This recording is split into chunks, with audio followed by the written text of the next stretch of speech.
লন্ডনে চিকিৎসাধীন বাংলাদেশ জাতীয়তাবাদী দল বিএনপি চেয়ারপারসন ও সাবেক প্রধানমন্ত্রী বেগম খালেদা জিয়ার শারীরিক অবস্থার উন্নতি হচ্ছে। মানসিকভাবেও তিনি এখন যথেষ্ট উজ্জীবিত, এমনটাই জানিয়েছেন তার ব্যক্তিগত চিকিৎসক AZM জাহিদ হোসেন।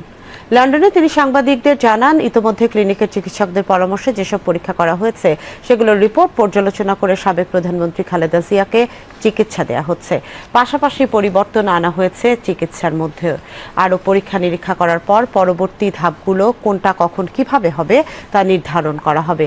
এদিকে লন্ডনে চিকিৎসাধীন বিএনপি চেয়ারপারসন বেগম খালেদা জিয়ার সঙ্গে দেখা করে তার স্বাস্থ্যের খোঁজ খবর নিয়েছেন দলটির স্থায়ী কমিটির সদস্য মির্জা আব্বাস ও জাতীয়তাবাদী মহিলা দলের সভানেত্রী আফরোজা আব্বাস।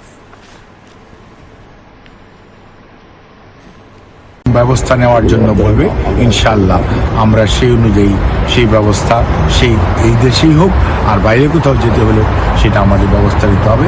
তবে এখন যে অবস্থায় আছে এই মুহূর্তে এখানেই যে চিকিৎসা চলছে তাতে পরিবারের পক্ষ থেকে ও চিকিৎসকদের পক্ষ থেকে আমরা মনে করি যে এটা সন্তোষজনকভাবে এগিয়ে যাচ্ছে। উনি আগে যদি ট্রিটমেন্ট পেতেন তাহলে হয়তো আরও অনেক ভালো হতো, কিন্তু সেই ট্রিটমেন্ট সৌভাগ্য আমাদের হয়নি। আওয়ামী সরকার, এই খুনি সরকার ম্যাডামকে খুব অসময়ে অসুস্থ করে ফেলেছে।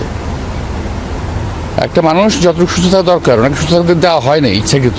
ম্যাডাম সম্বন্ধে খুব তির্যক ভাষায় বাজে ভাষা বলা হতো যে উনি মনে মনে করে মরে না কেন। তো আল্লাহ এখনও বাঁচিয়ে রেখেছেন ওনাকে এবং উনি এখনও ভালো আছেন। আমাদের নেত্রী দেশনেত্রী বেগম খালেদা জিয়ার মানসিক অবস্থা আল্লাহর রহমতে বরাবর ভালো ছিল, এখনও ভালো আছে। বিএনপি চেয়ারপারসন ও সাবেক প্রধানমন্ত্রী বেগম খালেদা জিয়াকে উন্নত চিকিৎসার জন্য গত বুধবার যুক্তরাজ্যের দ্য লন্ডন ক্লিনিকে ভর্তি করা হয়। বিশেষায়িত এই হাসপাতালে তিনি বিশেষজ্ঞ চিকিৎসক প্রফেসর ডক্টর প্যাট্রিক কেনেডির অধীনে চিকিৎসাধীন রয়েছেন।